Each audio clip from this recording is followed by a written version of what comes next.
Pump the brakes. The Celtics now trail the Bulls in the series 2-0 after falling in Game 2, 111-97. Isaiah Thomas, they were calling him IT4Q during the regular season. 20 points in this game, 6 of 15, not exactly efficient shooting from their star. Tim, are the Celtics too reliant on IT to score, or should we pump the brakes on it? No, I think that's spot on. I mean, we're talking about one of the top 25 players in the NBA. Sure, some people would even say he's a top 10 player in the NBA. And he's had a remarkable season. Just in this series, he's dealing with so much stuff off the court. Obviously, the passing of his sister. I actually think it's affected the entire squad because he's not playing with the same confidence, the same swag. I think the guys on the team, they feed off of him. He's their heartbeat. He's their leader of the squad.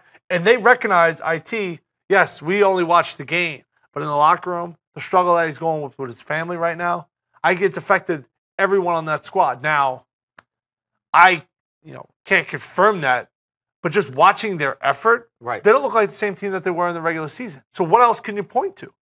Just that massive tragedy that I think has affected the squad in such a terrible way. So I don't know how you answer, how you bounce back from that, but he's the leader of their team. He's their best player. He's had an unbelievable year.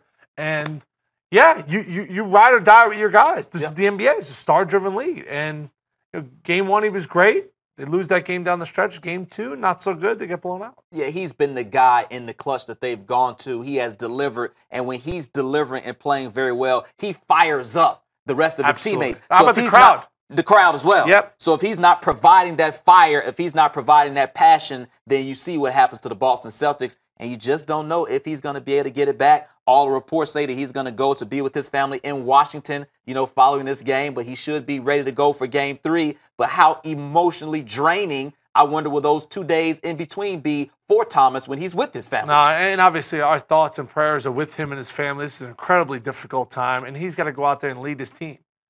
And I just feel like his team is feeding off of him, and he's not being the same guy that we watched for 80-plus games this year that was getting the MVP chance, that was getting the crowd involved in the game. It's just, and rightfully so, he's going through a lot right now. So you only hope that he's able to flip the switch, but that's going to be, I think, a difficult thing to do because Boston's had a tough time winning in Chicago. We'll see if the Celtics can respond. They are the #1 seed for a reason. Game 3 Friday at the United Center.